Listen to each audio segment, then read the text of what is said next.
faithful. This is just to let you know there's more than one way that you can check in on the different types of degree of fuckery we get into. You can go to Spotify, Apple Podcasts, Podbean, or just watch us on YouTube or Rumble. Don't forget to like, share, and comment where you can, or just leave 5 stars on Apple Podcast. We thrive on things like absolution from our audience, but see if we can get this steamrolled into something big. We're depending on you. Thank you for watching. Now let us begin. Welcome, Angry Faithful. Today on Nerd Sports, we're going to talk about the interesting thing in Britain called cheese rolling. It's a daredevil thrill sport. Have you ever seen that? Is that where they roll the roll cheese the cheese wheel and they all follow behind it? down the hill? Oh, yeah, dude. That's an orthopedist's wet dream right there. I'm telling you. Oh, my dad and a chiropractor. Like, oh, my God. I've seen some of these dudes wrench their backs. Like, they go full scorpion while they're running downhill at, like, 20 miles an hour. And it's like, you look at them, and the guys that are running, they're like, they've got no business being that athletic. Like, at all. Yeah. I mean, these are the kind of guys that, if they lived in the States, they'd be the Olympic curling team. But these guys are like pub rats. Yeah, they really are. And what's strange about it is you just watch it and you're like, I would never. You know who showed me that though was my daughter. That's the whole reason why I wanted to do that one. She showed me that one. I was like, why are you watching? You know what? I understand why you're watching this. Yeah, it's so it literally is a train wreck. It is. It's dude. It's certifiable. So. Before we get into anything else, actually, I wanted to apologize to everybody. We missed like 2 episodes of from last week. Both of us has been really busy. Nerd Sports is one where we're getting out today. We're gonna do the rest of the episodes this week, hopefully before the weekend. And it's just been hectic. Me doing my thing and Johnny doing his thing. We won't get into the details until everything's said and done. But it's like even big names have like hiccups. So I'm not really worried about it. It's one of those things, and yes, it's. Maria, the thing that we were talking about today, it's what was it? Dish soap and cornstarch. Warm soapy water and cornstarch. Yeah. Okay, so when you unpack these types of things, whether they be fleshlights, whether they be anything made out of silicone, they've got that white film on them. It's cornstarch. Yeah. Like the same cornstarch that you use in the kitchen. Yeah. So, I mean, that's what keeps it from sticking to whatever plastic that you stick it in, or it's just or you just basically use it as a drying agent. Yeah. Kind of a thing. But, warm soapy water, right? Antibacterial soap, let it air dry a little bit, shake the crap out of it. Figuratively, of course. That would be weird. Anyways, you just shake everything out of it, all the waters, and rinse it really well, and just kind of pat dry it or whatever, and just sprinkle it, dust it with some cornstarch. Yeah, not a heavy coat, obviously, because that would just, I would think that would just tend to become more of a problem. I guess I'm not sure. Okay, we're gonna get off the subject now. Yeah. We need to get back into the sports, the stuff that people want to listen to. Yeah. So, getting into before we get into baseball, sad note: longtime former ESPN reporter John Clayton died a couple of days ago, back on the 18th. Yeah, I found out about it while getting my haircut and everything. That was one of their things I wanted to talk about this week. He was prominent in the sporting news and everything. 50 years of sportscasting. Yeah. But yeah, I mean, you would always see him. He had like all the. I mean, like he was based out of Seattle, the Seattle Sports Radio 710 on the AM dial. but they confirmed it on Twitter. They said, quote, "It is with heavy heart that we share the news of John Clayton's passing. His legendary Hall of Fame career will forever have a lasting legacy on football fans across the world. Our condolences to his wife, Pat, and his friends and family. We will miss you, John." He wrote for a lot of different newspapers early on in his career, like the Pittsburgh Press, the Tacoma News Tribune. He joined ESPN in 1996. He spent 22 years as an NFL writer and reporter for ESPN. He was let go in 2017 as part of the company's mass layoffs. But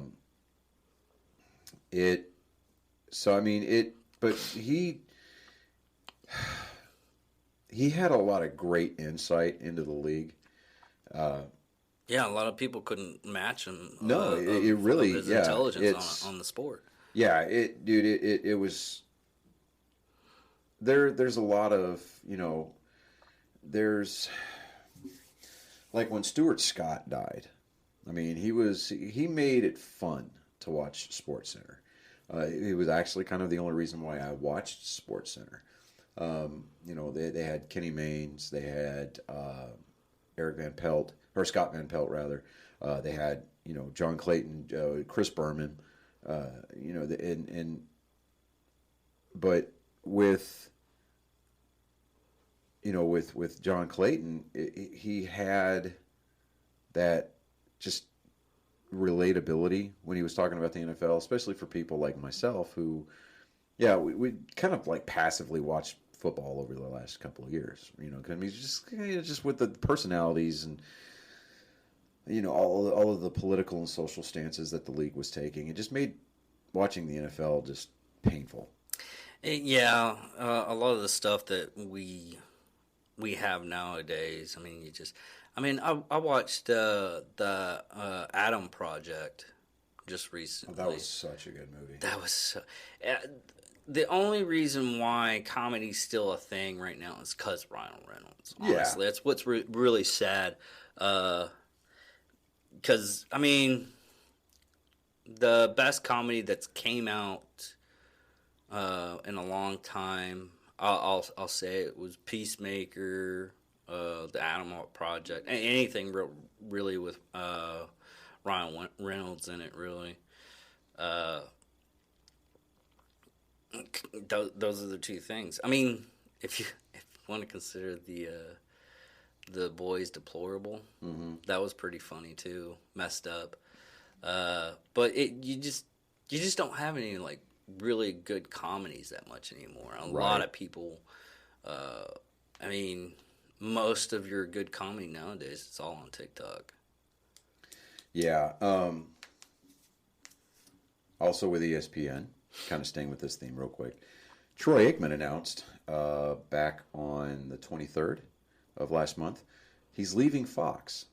Really? He's leaving Fox NFL.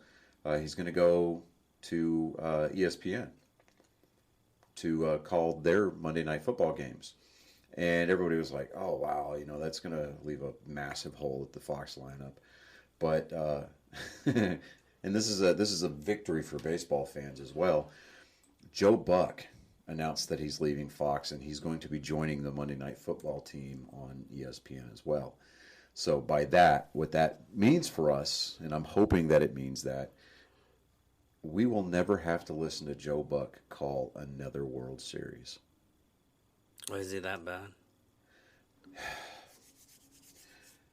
We're still within our 5 minutes, so I'm not going to go into what people say, but they're like F Joe Buck, Yeah. I mean, he's obnoxious. I mean, yeah, he's made some pretty historic calls. He called all four of the Red Sox World Series championships, during the 21st century.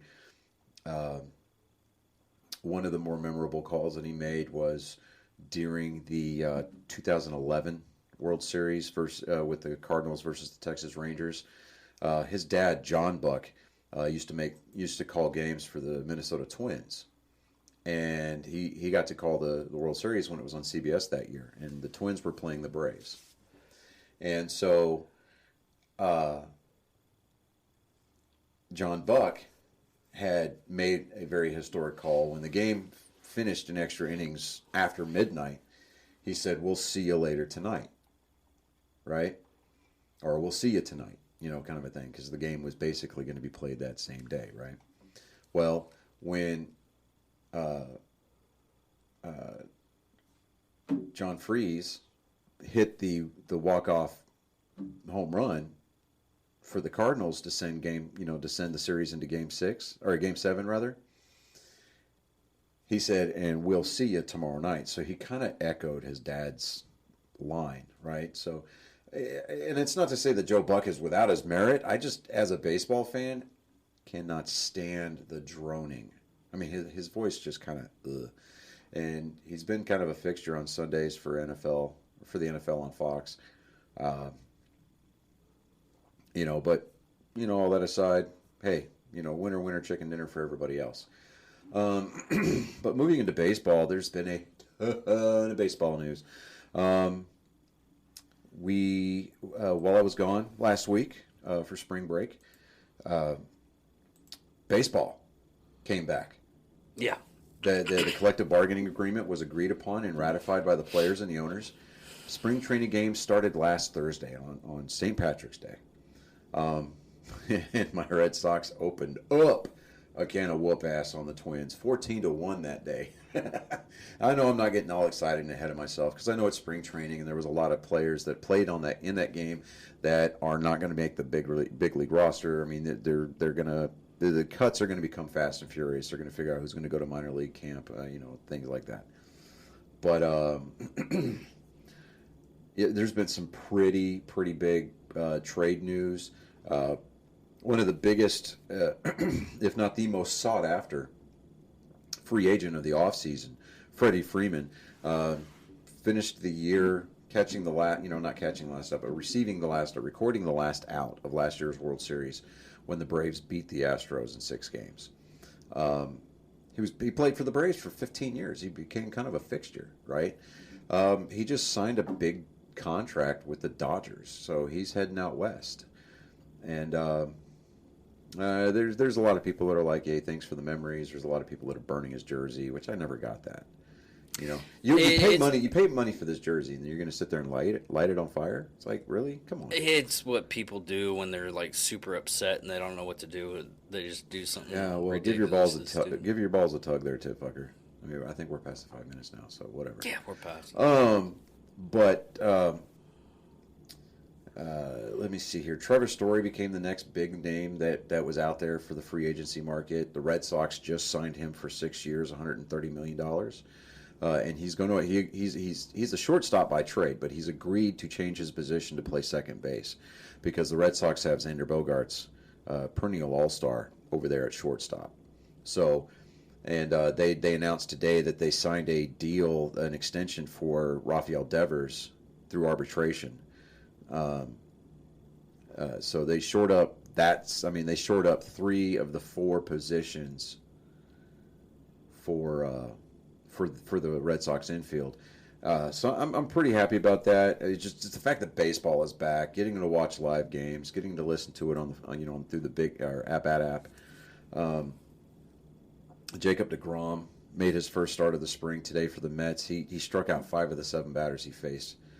So, I mean, he was absolutely dealing. So he's going to be a nightmare for the National League East. And you've got your finger on a button. What's up? A talking point. Go ahead. Bring it. Well, it just came over the thing. And I got this from Fox Sports. MLB sign stealing investigation appeals court ordered Manfield letter to the Yankees unsealed. And apparently the Yankees are asking the 13 judges of the second court to meet. And I'm going to have to use Stephen Hawking here. All right, hold on. I've got the article pulled up here.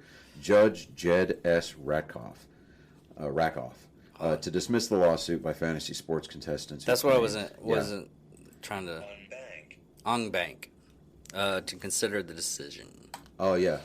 So... and I'm like, all right, here's the deal. And from what I'm reading on this, it was mainly trying to keep it over to where the Yankees didn't get any kind of harmful stuff when they were actually being sued. Well, okay, so Rob Manfield, well, I'm just going to call him Man Clown. Rob Man Clown and the owners have punished the fans of baseball more than Manfred punished the Astros for their role in the cheating scandal back in 2017. Well, it says here they gave him a $5 million, the max amount, $5 million fine. Ooh, they fined them. They didn't suspend any players. Yeah. They didn't ban anybody for life. They banned A.J. Hinch, who was the manager for the Astros at the time, for 1 year.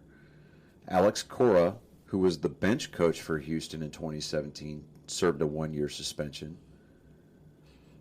This all occurred in 2019. I thought it was 2020. The 2020 season. 2019, 2020.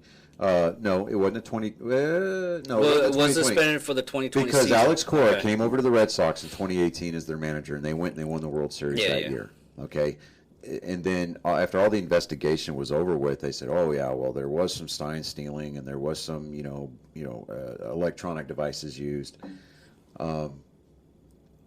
A.J. Hinch and Alex Cora took the responsibility for their role in it, and they served a 1-year suspension away from baseball. Alex Cora came back in 2020, and was reinstated as manager. In 2020, it was the dreaded COVID season, but it's one of those things that didn't really count. Yeah. But Brian Cashman is the general manager for the Yankees. Now he's catching a lot of heat already from the Yankees fans, for the Yankee faithful, just because. I mean, he signed a couple of players, made a couple of decent trades for the team during the offseason. Re-signed, oh crap, I can't, his name is escaping my brain right now. Anyway, it doesn't matter. I mean, Manfred in 2017, they fined the Red Sox for using Apple Watches to pass along, signals. Mm-hmm. They fined the Yankees to a lesser amount. Because they used the dugout telephone earlier in the year improperly. The dugout phone is to do nothing more than call the bullpen. The bullpen for the Yankees on the road and at home had people watching signs. There's a lot to manage. They had them watching signs, and then they were calling it into the dugout. So they were trying to get over. Now, with the 2017-2018 season for the Yankees, the 2017 season, whenever they went to the American League Championship Series against the Astros and ultimately lost, in all fairness, I think the Astros did outplay the Yankees, but the Yankees should have made that a closer series, because if you look at the splits, and I'm talking about the batting averages for the Astros players at home versus on the road, they were batting anywhere from 20 to 40 points higher at home than they were on the road, because they had all of the pieces in place to steal signs at home. There's a lot of controversy about, if you watch the walk-off home run that Jose Altuve made against the Yankees to send the Astros to the World Series, when he came into home plate, he was tugging at the sleeve, the left sleeve of his jersey, telling them, "Don't rip my jersey off." There's a lot of controversy, and there's some conspiracy out there that he was wearing a buzzer underneath his jersey sleeve, and that anytime an off-speed pitch was being called, it would buzz on his arm, so he knew what was coming in. And with the manager and the bench coach at the time taking their year suspensions, 2 years removed, pissed a lot of people off.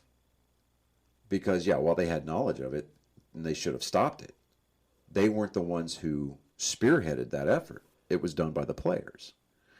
The Yankees were stealing signs all year long, and they were doing it in some very crafty ways. But the Yankees and their high-profile lawyers filed an injunction to have this letter from Rob Manfred sealed. along with all of the court documents and the evidence that supported the case against the Yankees. Now, and here's my thing. I still think that would be more favoritism, though. It's exactly what it is. Yeah. The Major League Baseball headquarters, their head office is in New York City. Rob Manfred, it's been documented that he is a long time Yankees lover. I mean, just absolute head over heels, loves the Yankees. Whether it's because he's there in New York and they're just the local flavor, whatever it is. It's either that or the Steinbrenner boys have got some kind of dirt or some kind of photos of Rob Manfred wearing a girdle or a fucking teddy or something like that, along the tunes of Edgar Hoover, right? You know? But whatever the reasoning is, the Yankees had a judge agree to seal those records and to seal that letter because they did not want that information getting out. My thing is that if you don't have anything to hide, what are you trying to get it sealed for? Yeah. So I'm looking for a lot of blowback to come back onto the Yankees organization. I'm looking for a lot of fans to sit there and just become incredibly disgruntled with their organization. Just because of the fact that, okay, maybe there's something to the fact that we root for probably one of the worst, one of the more morally corrupt, I say morally, but one of the more, least sportsman-like teams out there. And it's not to say that every player on the Yankees is a piece of garbage. You've got people like Brett Gardner. I like Brett Gardner. I'm not going to go as far as to say I'm a fan of his, obviously, because he still wears the pinstripes. So fuck that guy. But you had a lot of the Yankee greats, and I know, and I'm talking like Mickey Mantle. I'm talking about Lou Gehrig, Derek Jeter, even to a huge extent. One of the guys that I just absolutely respected was Mariano Rivera. Hated seeing him in the late innings. Hated seeing him in the postseason. It felt great when the Red Sox beat him, especially in 2004. But Mariano Rivera, he played the game right. Derek Jeter, to a large extent, played the game with a lot of class, a lot of respect garnered from that. Andy Pettitte, he used to pitch for the Yankees. Later on, he finished his career. He left the Yankees, went to go play for the Astros alongside Roger Clemens when the Astros were still part of the National League, and they played. They pitched for the Astros in the 2005 World Series when they got swept by the White Sox. Mm-hmm. But it's some of those great Yankee teams from the 90s. That core group of guys. I would say that I kind of sort of respected Jorge Posada. He was the catcher at the time, but he showed his colors towards the end of his career when he just really started whining about anything and everything. So I'm just like, it is. But this makes me happy. Not only as a Red Sox fan, but a baseball fan because. More Red Sox fan. Yeah, more. Yeah, I'm leaning that way because I'm an unabashed Red Sox fan. But with this letter becoming unsealed, and everything that came with it, all of that's going to come out to light, and it's really going to do a PR nightmare job for the Yankees organization, and they are going to experience a lot of the ire and the hate that the Astros have been getting for years. So I mean, while I still don't like the Houston Astros and never will, it's not the same Astros team that cheated their way to a world championship because a lot of those players are gone. George Springer, Carlos Correa signed a deal with Minnesota to play shortstop for them.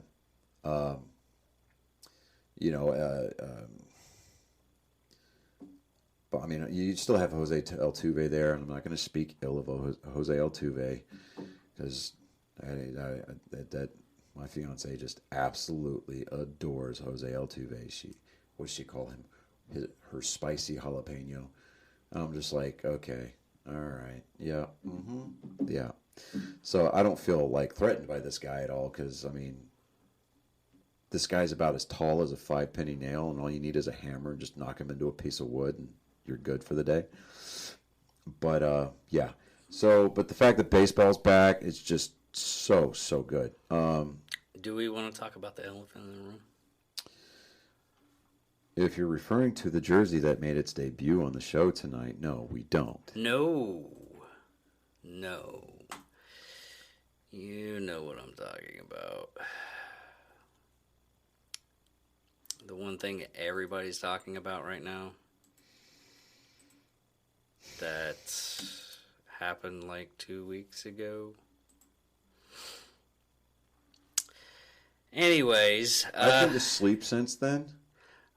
Okay, this is coming off of USC Fire Twitter's page. He is saying, and he's getting a little bit of flack off of it, what sport is left that is still biological girls versus biological girls? I want to put my daughter into sports that is still favor. So you're talking about the guy who changed over from men's swimming, where he was ranked 456th in the world, to women's swimming, and now all of a sudden he's the number one swimmer in women's swimming. Okay. It's funny because I saw a Twitter video that was shot in the stands during that swim meet, and a gentleman was talking to a woman in the seat above him. That's not a woman. And she's like, that is a woman. And he goes, no, biology and science state that is a man. And I'm just sitting there going, okay. So confrontational, but so brave. I'm sitting there going, and I had talked with Mindy about this. We were sitting outside, and I was like, imagine being the parents of this man, this boy. No. Finish. Okay. Imagine being the parents of this boy that decided he was going to become a woman, or identify as a woman, so that way he could actually medal, because he just sucks that hard as a swimmer. If I were his dad, I'd be like, I have failed. I would release a public statement stating, knowing that I'm going to catch blowback from the alphabet crowd, but I'm going to be like, I have failed America as a father. And we'll get somebody from the alphabet crowd to actually go on this on one of the episodes, because we gotta come on the show to talk about that, and he'll give the honest God truth on it. Yeah, but man. But yeah, football. I mean, baseball's back. Football's making a lot of news. I mean, the Cowboys are just making all kinds of noise during the offseason, and not a lot of it is good. Tom Brady's back. Fournette, the running back for Tampa Bay, he was talking to the Patriots about signing a deal with them. But when Tom Brady announced his return, he went back to the Buccaneers, and they agreed to a 3-year deal. So he's going to be the running back for the Buccaneers for the next 3 years. How long is Brady going to stay on? He's more than likely just one more year. If he can go out on top and he can lift that 8th Lombardi trophy, I can almost guarantee you that he's going to retire permanently. And he really kind of needs to, because if there's one thing that I do not want Tom Brady to do, is I don't want him to stick around in the league for as long as Brett Favre did, to where everybody's like, oh, Brett Favre was the man, but Brett Favre really kind of played himself so long in this game that he just kind of became irrelevant. Wasn't he the longest quarterback? He had like the most starts, most consecutive starts. I mean, he was basically the Iron Man of football. But I'm like, come on, I love Brady to death. I mean, he's absolutely and undeniably the GOAT. I mean, hands down. I mean, nobody can deny that. Nobody can take that away from him. No, there's some people that try to take that away from him. But. Yeah, well, they can do it. I mean, you're entitled to your opinion, and I'm talking to the people who would argue against Brady, but your opinion unfortunately is wrong. You're entitled to it still, and we at Angry Me Production must unfortunately respect that opinion. But you are the very, very you're the I wouldn't even say the vocal minority. Honestly, I think what it is people hate winners. They do, and they want to see. They want to see. I mean, you either become the hero or you live long enough to die the villain. Well, not even that. Ross put it out a little bit better because he had I don't know if it was a PR agent or just an agent when he was doing acting and everything. Mm-hmm. He's like, what's your favorite actor? He's like, well, it's George Clooney. And he's like, guy typed up George Clooney, and you had like a laundry list of things that people hated about George Clooney. And then he was like, well, what's your favorite movie? It's like, well, Shawshank Redemption. I mean, honestly, that's a good movie. Yeah. Very good movie. You can watch that anytime you want, and it's still good. Andy Dufresne. I remember the first time I laid eyes on Andy. But if you look at the comment section of that movie, you just have people that trash that movie. I mean, you can't really look at the comment section when you're actually. There's one word that can describe people like that. Trolls. There you go. Winner chicken dinner. Luckily, we don't have anything like that yet because John would probably be on it like a freaking. I would just like, oh, thank you for your opinion. But right. I squish it because I just put it away, or I just don't even look at it. But more football news. So there was a pretty big blockbuster trade involving Matt Ryan and the Indianapolis Colts. Matt Ryan he's been the longtime quarterback of the Atlanta Falcons. He got introduced as the new quarterback for the Indianapolis Colts today. You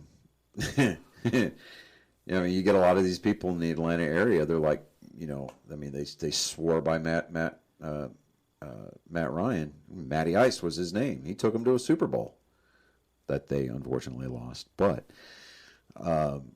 there's people throwing this guy under the bus now, and I'm like, are you kidding me right now? So I mean, he really wants to go. He wants to go back to the Super Bowl with Indianapolis. Kind of wants to follow the path of Tom Brady and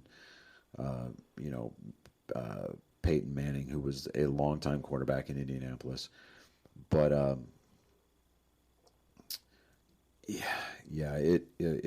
was pretty big deal. But what about Ryan Bates for the Bears? Who? Ryan Bates. I'm looking through some stuff. I'll get on that here in a second. Oh, big news. Out of Cleveland, Baker Mayfield requested to be traded from the Browns because they went out and drafted a quarterback. And he's like, I'm done. I want to go somewhere else now. So, I mean, he's proven that he can win. No, he's proven that he can win because he helped break the losing streak for Cleveland. It just sounds like, okay, in my opinion... The guy is a prima donna. Do not get me wrong. I cannot stand Baker Mayfield. It's like the same thing fucking Aaron Rodgers did last year. Yeah, but he does not want to play. He does not want to play. He doesn't want to play there anymore. He wants to go play somewhere else that he said, quote, will give him a chance to win. And coincidentally, it's funny because like all the Reddit boards, subreddits, and everything like that, Twitter accounts for all these other teams are starting to see this exodus of Browns fans migrating, advertising. Former Browns fan looking for a new team. I'm hoping to be willingly accepted here. And I mean there are people jumping ship. That is really sad. It's hilarious. I mean, it's one reason why I don't really get into sports because your team could be good one year and if sad to say, if I was ever a Cowboys fan, it would more or less be like I would have been a Cowboys fan only because my mom would have been alive. It was only when she was a hardcore Cowboys fan. I mean, you and her would probably get along watching football because she would just rant and rave and everything. She was so vocal. Yeah. But it's just one of those things. It's like, how can you take saying this team is so good even after like it hasn't won any kind of event? I mean, it's gotten close. Man, there's a description. We're at the part, and we get most of our stuff over the cast, anyways, instead of just YouTube and everything. So screw YouTube. We're on Rumble now too. We do not take kindly to your pity party. But it's like someone going out and getting the okay. Best reference, and I'll use our super fan about this. Maria would come in, get me a hot chick, and say, "Hey, I got you this far. Go ahead." And I just had like Taco Bell, and I have Taco Bell diarrhea. She got me that far, and I just shit the fucking pooch. You shit the bed. Yeah, I just shit the bed. Okay. And that's what happens with the fucking Cowboys. They get a good team and lineup and everything like that. They get the hot chick. They're all ready and go and everything like that. And then they shit themselves as soon as they get the fucking clothes off. You know what? No, I don't want to go that far. So here's the analogy that I think works best. The Cowboys go out and they get the prettiest and most expensive hooker out there.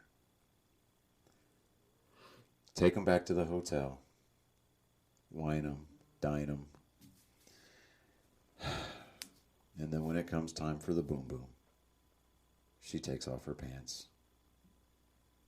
And she's a lady boy. Completely ruins the mood.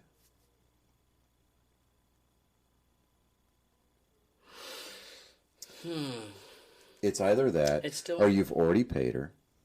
She's given the money over to her pimp, so the money's gone. Okay, or you've Venmo'd the money. She transferred it over to her pimp. By the way, the money's gone. You don't have it anymore. It's not in your account.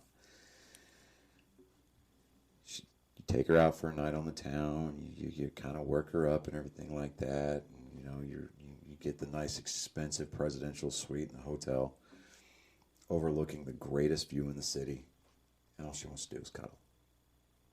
It's a disappointment, right? Yeah, no matter what, you're still disappointed. But when you say things like shit the bed, I mean, dude, that just invites all kinds of just like, I mean, I understand that you brought Taco Bell. I know that you brought Taco Bell into it. Yeah. But the Cowboys have yet to obtain shit the bed status because they are not the Cleveland Browns. Okay? This is true. All right. However, they have obtained blue ball status, and it's poignant and very apropos that we brought up the fact, or I brought up the fact that they've attained blue ball status, because there's a many of sports shows throughout the state of Texas that talk about the blue star. Cowboys, one of their colors is blue. I see your reference now. See where I was going with that? I see where you're going. Right. I see where you're going. Now, there's a lot of big name free agents out there for the NFL. Tyrann Mathieu, he's a safety, 30 years old, plays for the Chiefs. He's available. Odell Beckham Jr. left Cleveland, signed a deal mid-season, actually about 3/4 of the way through the season with Los Angeles, the Rams. Gets hurt during the Super Bowl. Strains or either re-tears his ACL. Jesus, that's Christ. He's There's 623 free agents for this year.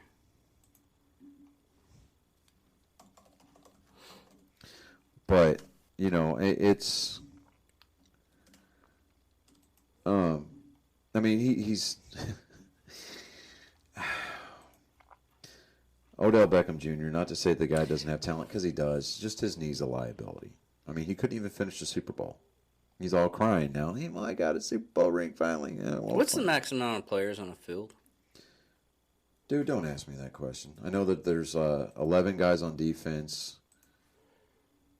No, because I'm trying to do the math. 626 people. That's almost the whole all of NFL almost. Well, there's a lot of free agents out there, yeah.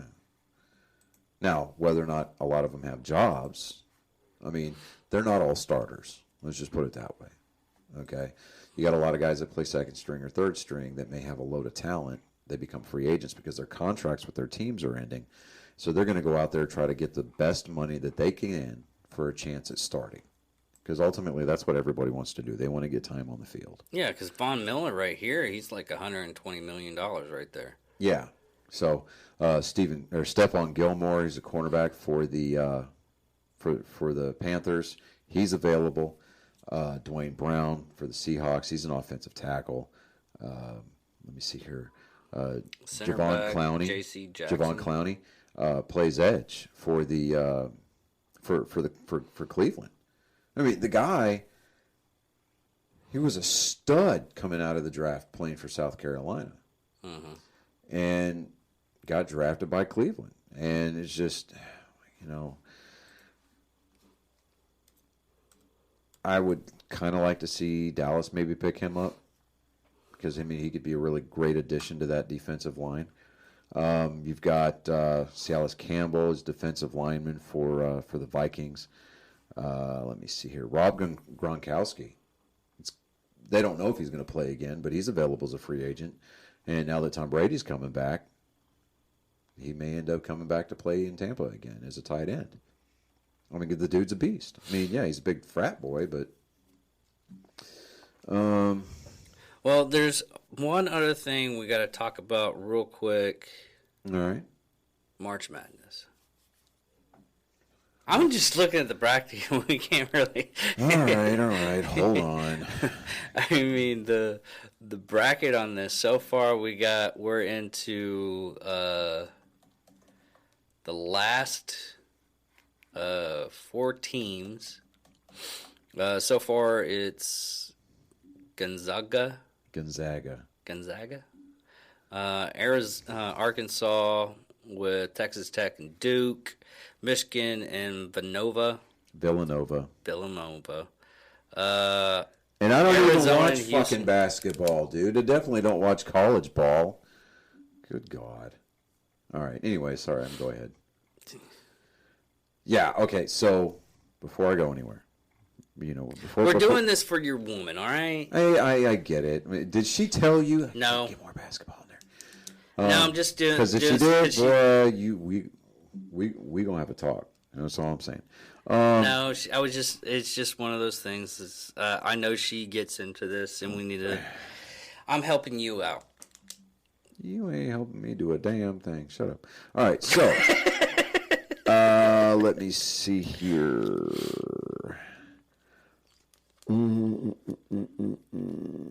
There is. Where did they go? Oh, St. Pete, number 15. St. Pete. Upset number 2, Kentucky. And then they went on and I think they beat what is now? I mean, they're set to play the number 7 seed Murray State, but they're being tagged as basically kind of the Cinderella right now. Nobody really had them picked to do anything. In fact, they're the lowest seed. No, there's a number 16 Wright State, so they're not the lowest seed still, but it just is they were not supposed to go anywhere. Period. I mean, they were supposed to go by the boards in the first round against Kentucky. The number 2 seed, the Kentucky Wildcats, got upset.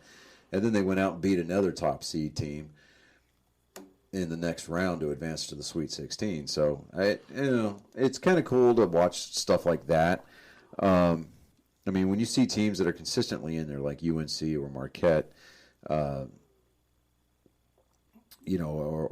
UConn or Gonzaga or Villanova, it just I don't know. I mean, Baylor, that's kind of a they're a number 1 seed. But I'm just kind of like, I'm over it a little bit. I know, right? Man, I tell you what. Let's see here, official brackets. All right, so right now What's the for the men's. Because we got Yeah, North Carolina, yeah, UCLA. Yeah, number. So they're Kansas in and the Providence. they're in the Elite Eight right now, I think.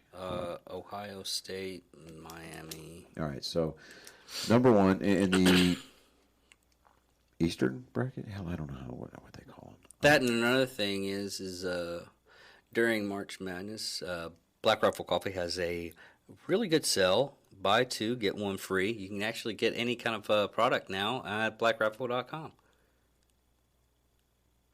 That was very rehearsed. I'm so proud of you, dude. You did not stutter. You didn't mispronounce anything. That rolled very eloquently off your tongue. I'm impressed. Someone's giving me $5. I guess so. So number 1, Arizona, and number 5, University of Houston, are going to play each other for a chance to go to the semifinals. To basically the Elite Eight. Yeah, that's what they're playing for. And then it's going to be number 11 Michigan versus number 2 Villanova, number 3 Texas Tech versus number 2 Duke, and number 1 Gonzaga versus number 4 Arkansas. Now, this isn't like football to where it's different packs or anything. It looks like everybody's playing against everybody. It kind of sort of, dude. It's so, what's the word I'm looking for? Convoluted. Yeah. So number 15 St. Peter is still in it. They're going to play the number 3 seed in Purdue in their region to advance. Number 8 North Carolina is going to play number 4 UCLA. The number 1 seed, Kansas, is going to play Providence. The number 4 seed, and Iowa State, number 11, is going to play Miami, Florida, the Hurricanes, which are the 10 seed. So there have been a lot of upsets, and there's been a lot of bracket busters out there. And I like that. I like that, bracket busters. Yeah, that's what they call them. So, but on the women's side, say women's bracket. Let's see how they are in the second round still, because their Final Four and championship is going to be played in Indianapolis. South Carolina, North Carolina. So it would be a battle of the Kakalakis right there. Number 3 Iowa State versus number 10 Creighton. Number 6, the I see. Look, I pulled a page out of your playbook. The Ohio State University is going to play the number 2 seed Lady Longhorns from Texas. Number 1 Stanford versus number 4 Maryland. The Terrapins. Yeah, look at that. Terrapins basically a turtle. And then we're looking at Louisville. Number 1 Louisville versus number 4 Tennessee. The Lady Volunteers. Number 3 Michigan versus South Dakota. Number 10 seed South Dakota. Number 3 Indiana Hoosiers, Lady Hoosiers versus the Lady Huskies of UConn, and NC State versus the Lady Fighting Irish of Notre Dame. So, fine, whatever. I don't give a crap about collegiate basketball until it gets to the Final Four, because then at that point I know that the season has a definitive ending in sight, and I don't have to suffer through this basketball style or basketball-esque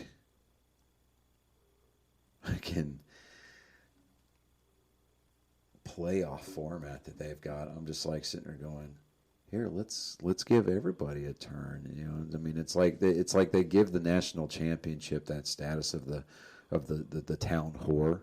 Like everybody gets a chance to stick it in, and I'm just like, seriously, come on.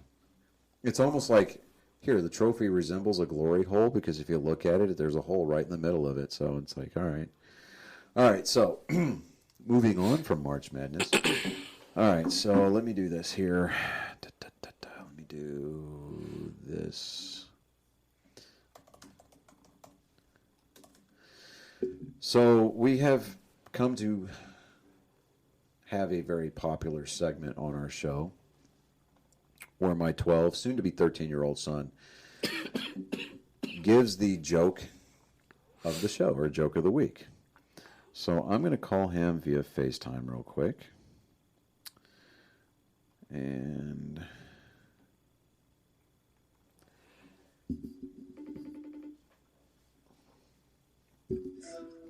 can you hear me? Can you hear that? Okay. Yeah. All right, bud, you ready? Yeah. All right, so this is Colin's joke of the week. Where do you, Come on, bro, you're supposed to be ready. No.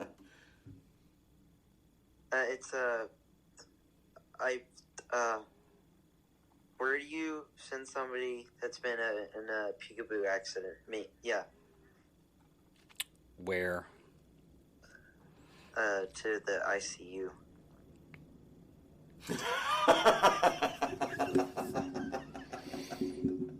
Dear God in heaven, that was a horrible joke. And this week, Colin Joke of the Week has been brought to you by me because, well, that's my genetic code sitting right there. Hey, bud. I appreciate it. Get to feeling better. I love you. Oh, yeah. Yeah, take it Later. easy, bud.